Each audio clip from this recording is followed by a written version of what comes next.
Morning, Sharron. Hello, Adam. Lovely to be back. Yeah, great to be back. New year, new start. Oh, new us. Is New- that it? No, not really. Not really, no. Same old us. Same just old new us. year. No, white t-shirts yet again. Yet again, can't get away from them. What are we going to talk about today? Yeah, today we're going to follow on from our last episode, which was all about the New Year reset, execution, and importance of that. And we're going to draw on that today and talk about leadership and the importance of standards and behaviours that exist in that leadership space and how important that is when we reset and try to embed. Yep. Love it. Yeah. Love it. So the hidden costs of low standards. I really like this. I love it too. Yeah? Yeah, I love it. I mean, I feel like we could spend, there's 8 minutes for this segment, but I feel like we could spend 800 minutes on this. And when we talk about that, I think it really is about businesses understanding when we don't get this right. And when I say right, I mean we're not actively working on this. There are costs associated with performance gaps that you probably don't even realise are happening. 100%. And it's funny. Every business has standards. Some aren't written down, some are thought, some aren't communicated. That's a really challenging one. But every business has standards. And I think it's funny because it's by not being clear, and I mean we're going to get to all this in this thing, it's about you either create the standards and you adhere to them or you sort of don't. And the challenging part is there's a lot of businesses out there that are in the middle bit. They've got these standards. They get frustrated that they're not being met, but they haven't sort of communicated it. There's no consequence for that. You know, there's a whole bunch of things that sit around this, and all those things in the grey attribute to a cost, and that's kind of what we mean by a hidden cost. Yeah, and I think that today we want to talk a little bit about what businesses are prepared to tolerate.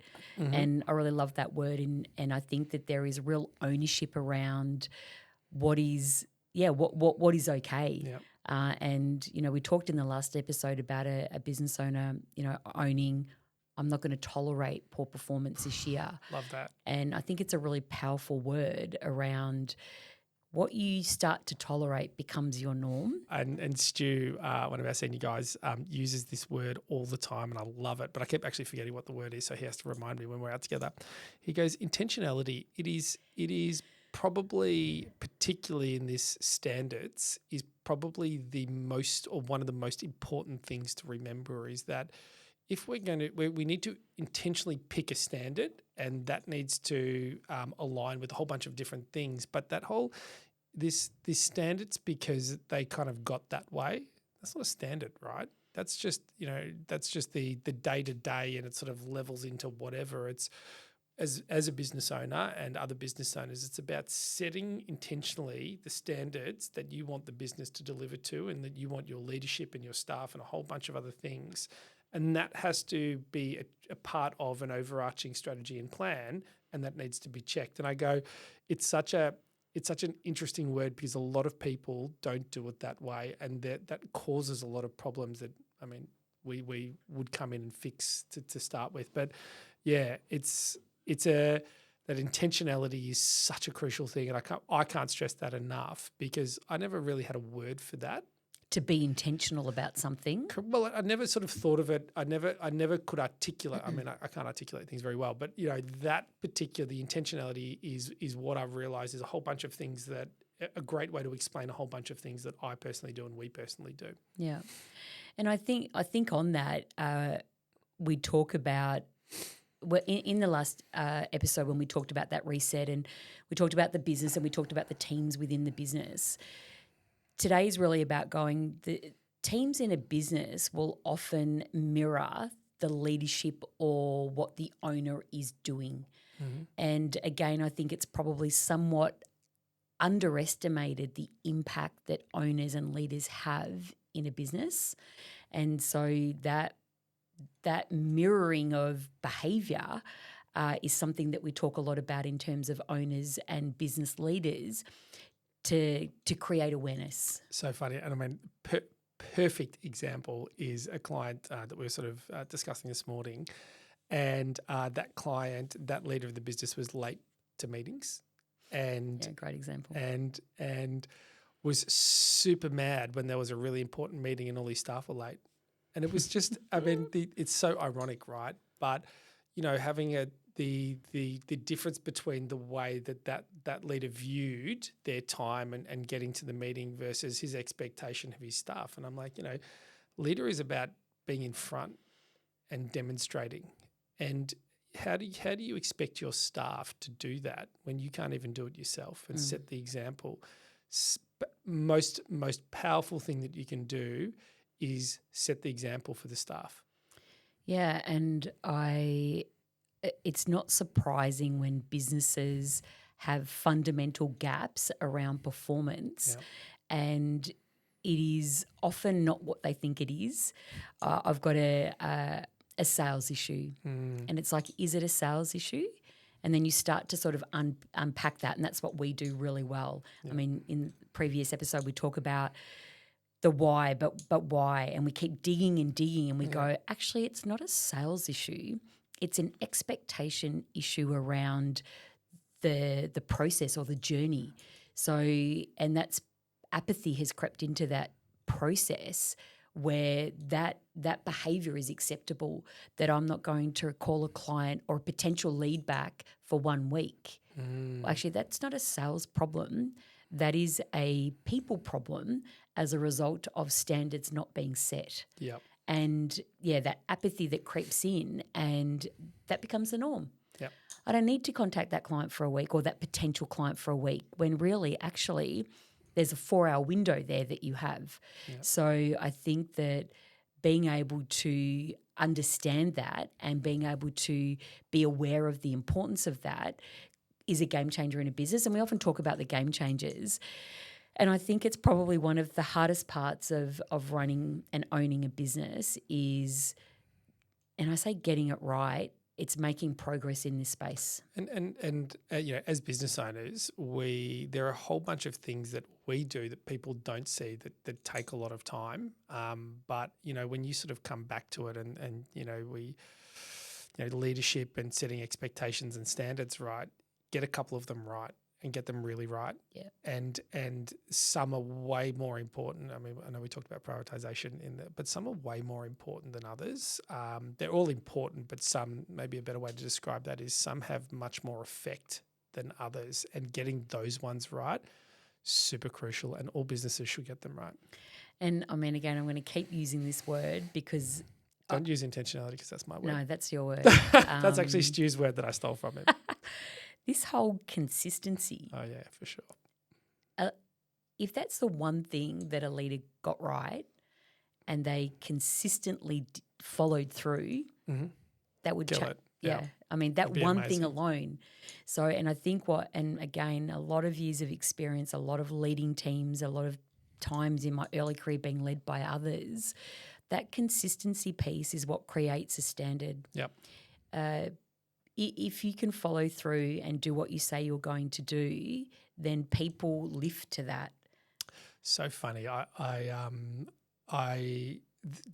Doing what you say you're going to do is a really interesting point of a leader or a business owner, because probably that is one of the most crucial things to get right. And particularly around in a scenario, and I'll use myself as an example in the business. When somebody asked me to do something in this business, in Juno Advisory, it's gone through a whole bunch of stages, which means it's had to have come to me, or somebody's really struggling, or somebody just needs support. And if I don't do that, if the person, you and I are the same, but you're probably way more organised than me, but if the people at the top of the business can't support and can't be relied on, there's a huge problem. And people forget that, because they go, and there's a scenario that goes, well, I'm the business owner, I shouldn't have to do that, or I'm the business owner, I've got other things, or that's not really a priority for me, or whatever. And I go, yes, in context though, but your business is your staff. So what's more important than supporting them? And it's always this kind of balance and this challenge to go, if I don't have time, and it's the same thing, I just make time for it, right? But being relied upon and doing what you say or doing what you've committed to, I mean, that would have to be, if not the top, in the top two. Yeah, and I think that at the end of the day, leaders have and owners of businesses have choice. Mm-hmm. They're the owner of a business. They can choose to, take some of this advice on or not. Yep. And there's categorically, we would say, from all of the years of experience that exist in this Juno team, those that spend more time in this space trying to improve their leadership ability are more likely to see an outcome that they're looking for. Correct, 100%. But it is about choice. And I guess in terms of, we just recently had our own reset. And so we talk about, the expectations within Juno. And I mean, I think that we would be lying if we're sitting here saying that we get it right all the time. We simply don't. Yep. So we are a great example of a business, though, that never stops trying to create a level of excellence. And I think just for the listeners, the theme of our reset was excellence. Striving towards excellence. And, excellence is a funny thing and everyone has their own interpretation. My belief is really, and I said this on the day, is excellence achievable? And I go, or is it something that you strive for to hold as and I would call that an anchor point to go, this is where we're trying to get to and we need to keep striving to get there. But is it achievable? I mean, I don't know, it depends what your terminology is.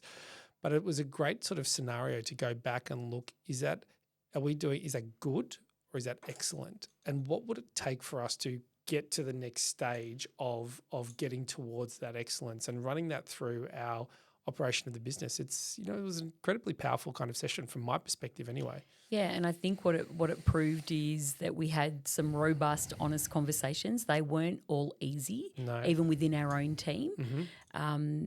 But I would say that we've created the trust part that people could have an honest conversation. Mm-hmm. And for us, it's about those conversations as leaders and owners of businesses enable you to reset and to go, what's important, and to be showing that you're actually wanting to listen and take on, and there are opportunities to be better. Yep. And when we did that for Juno, it was about how do we be better for our clients, and how do we be better for each other.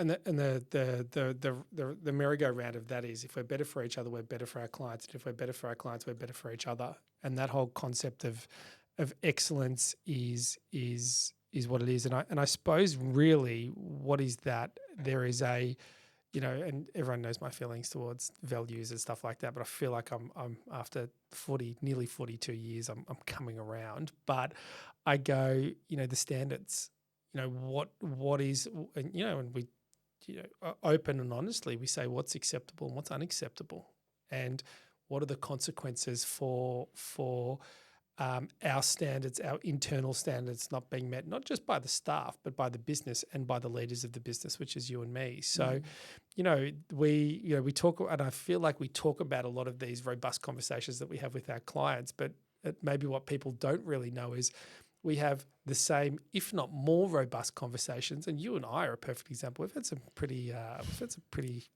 spicy conversations, as my Pilates instructor says.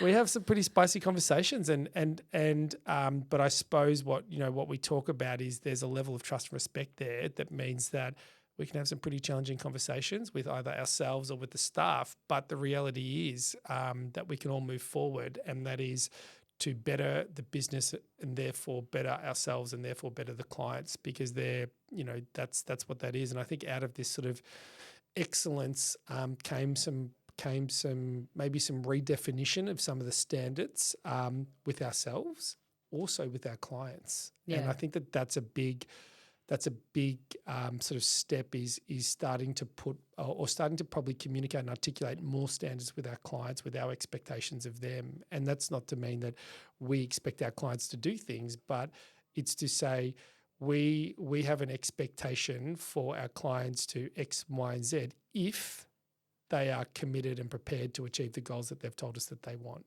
Yeah. And I think sort of getting back to, this episode is around that leadership, the standards, the behaviours. And holding ourselves accountable. And we often talk about we do everything that we tell our clients to do. You know, we have that rhythm And more. in the business, and more, to make sure that we're always staying ahead. But I think also what creates genuine outcomes is being able to have that open and honest conversation, and that's not always easy. And I think that the more that leaders can and owners of businesses can open up those conversations and be honest and open about it and take it on board and have real outcomes as a result, they are going to make more progress. 100%, 100%. And I think the other thing that with this goes, and again have done this in a number of client situations, is that whole defining the non-negotiables. And when I've done this exercise, it's not always easy to come up with those, because you can't come up with a list of 20 because they lose value. Yep. So the non-negotiables have to be really explicit, and there can only be a couple of them. They can change over time. But at a point in time, to be able to sit down and articulate that and then communicate that enables that baseline of, okay, so if the owner of the business has said that this is a non-negotiable, that sets the tone, it sets the standard, and that's what we need to sort of align ourselves with. And with these non-negotiables, I'm going to put you on the spot here. What are some non-negotiables, and what are some consequences that that you have worked with the clients around those non-negotiables? So this was a client that I had not long after I sort of started, and two owners in the business, and the communication between them was probably sketchy at its best. So what happened there was the first non-negotiable that we put in play there was the way that they communicated. Now, the consequence of them, and that was a weekly meeting, they had to meet every week in order to get that communication and that rhythm going. The consequence of not doing that, you can't fire the owner, right? It's a really challenging consequence to have. Two owners, what are you going to do? Yep. Your business owner doesn't arrive to the meeting.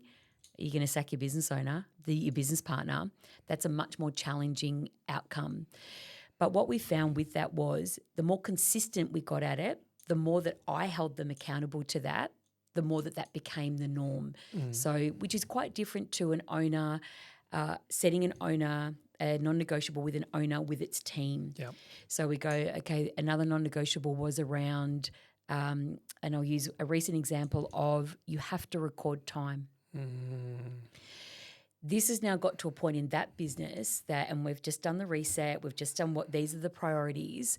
We're now saying that one day of missing, recording your hours will be a reminder, don't forget.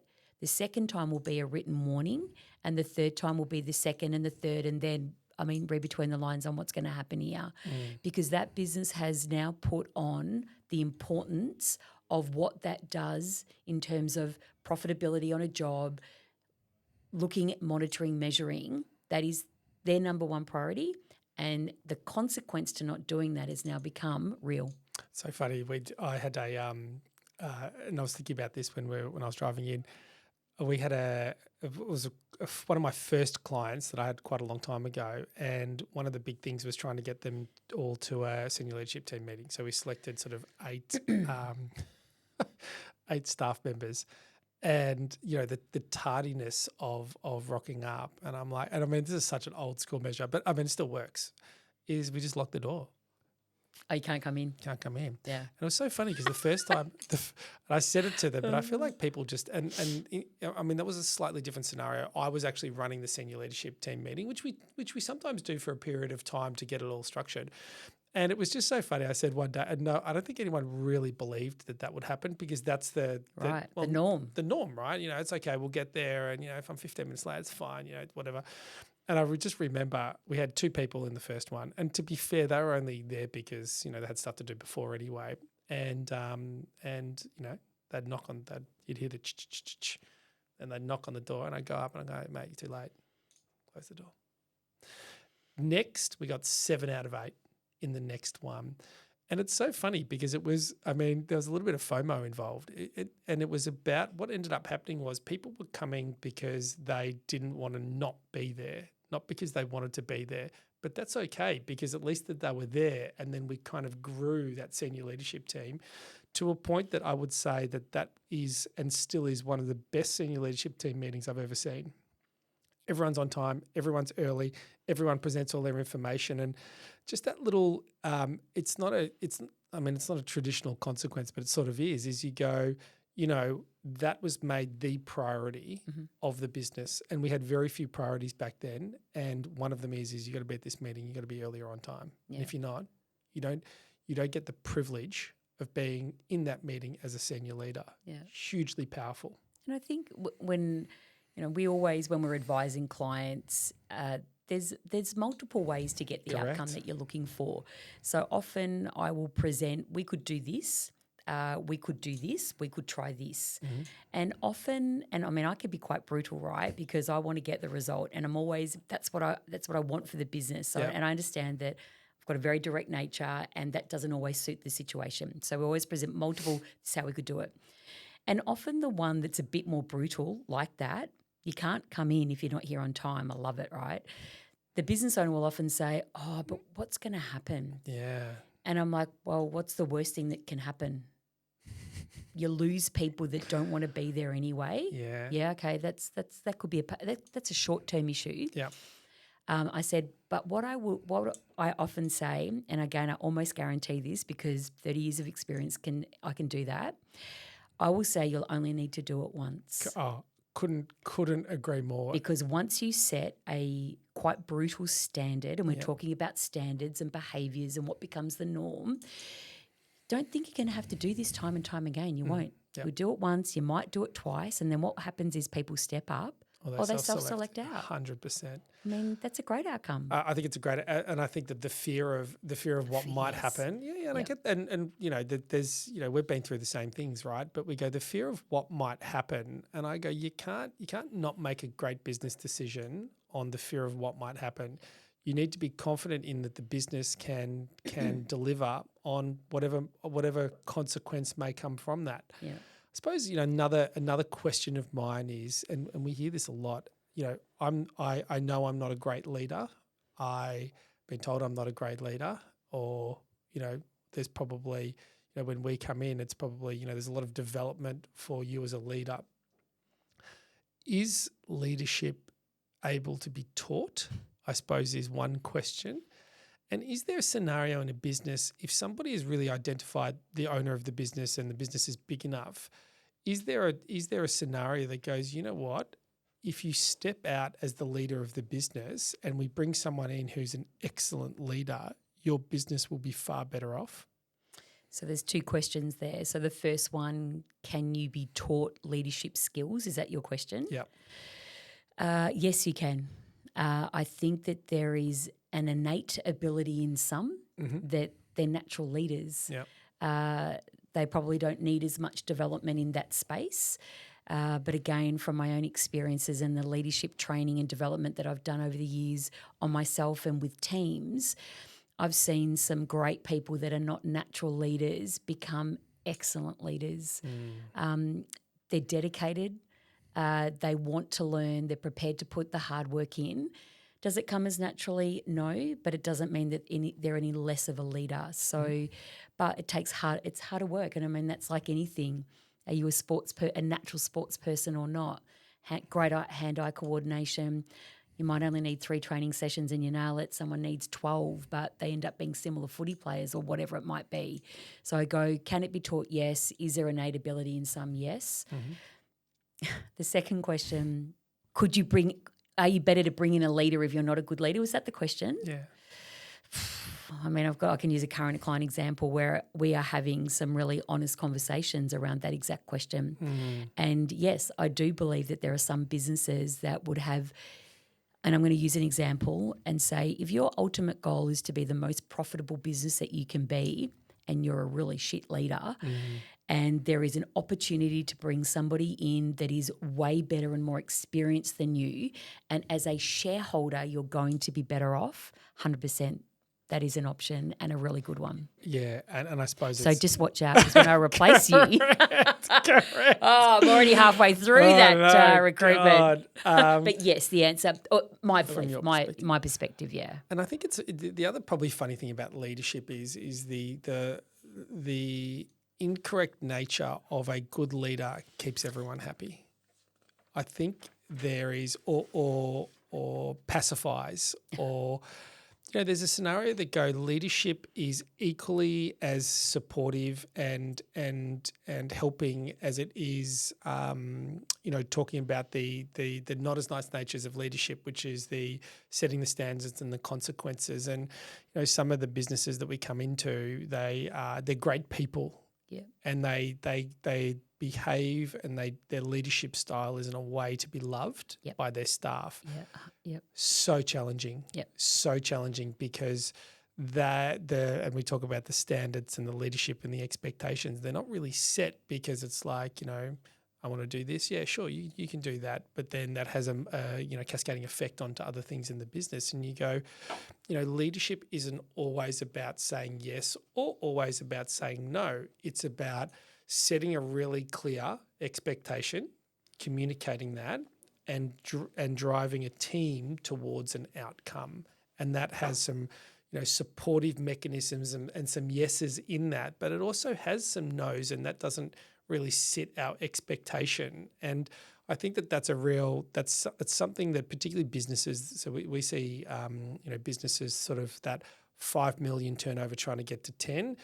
Majority of our businesses are sort of that 10 million turnover trying to get to 50, and then we've got a couple of multi-$100 million businesses that we work with, different scenario.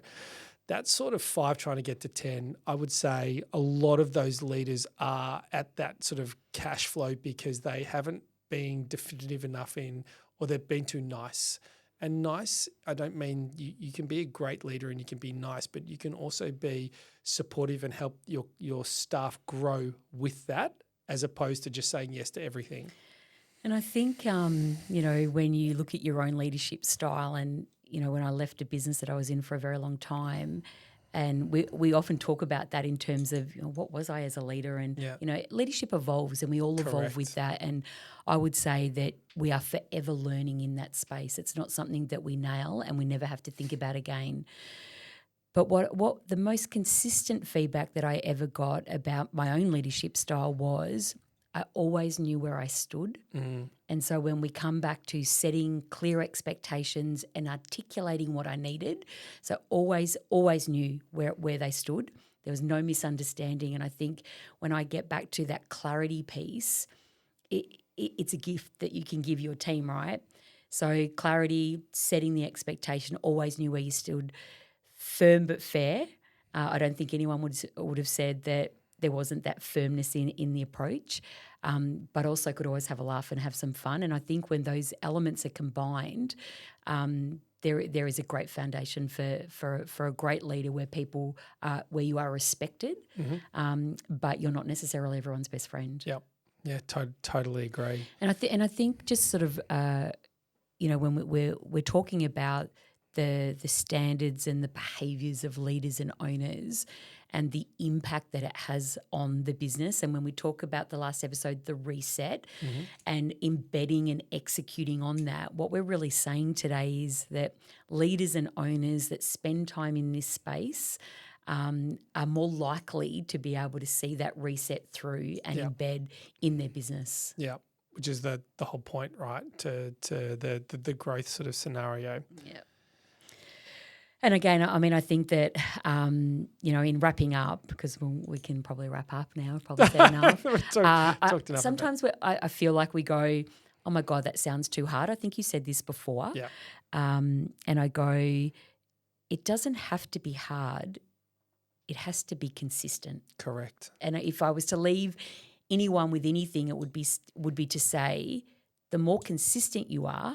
Now, I'm not suggesting that you're consistently creating a standard that's poor, but consistency will breed an understanding from everyone else as to what the norm is. Yeah, and then I suppose, and back to your point, if you create a norm and there are people in your business that aren't attuned to that norm, then I would say quite brutally, they're not the right people to be in your business, and they will inevitably self-select out. And that's a hard truth. But, that is. And I always say this, sometimes the people that were there at the start are the people that get you to where you are now may not be the people to get you to where you need to go to. And that is a fortunate or unfortunate thing about business. But, the reality is that that's the incentive of the business is to maintain and keep people, because they've got the knowledge and the expertise that helps you push into the future. So I think that, leadership is we could probably have 5 episodes on leadership. Easy. In fact, we'll get someone on here that can talk. Good one. Yeah, we'll do a leadership session, an interview. Yeah. An interview. Okay, let's wrap up. Yeah, leadership, behaviours, standards, consistency. That's what I would say. It's consistent, but it's setting the bar high enough that there is an expectation that elevates your business to push it forward and get where you want to go. And if you can spend some time in this space, you don't have to be perfect. None of us are perfect at this, correct. And I've been doing it a very long time. But I continually am conscious of it, aware of it.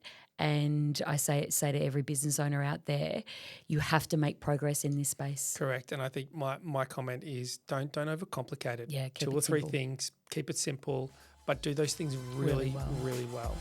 Yeah. Thank you, Sharron. Thank you, Adam. Should we have a little high five? High five.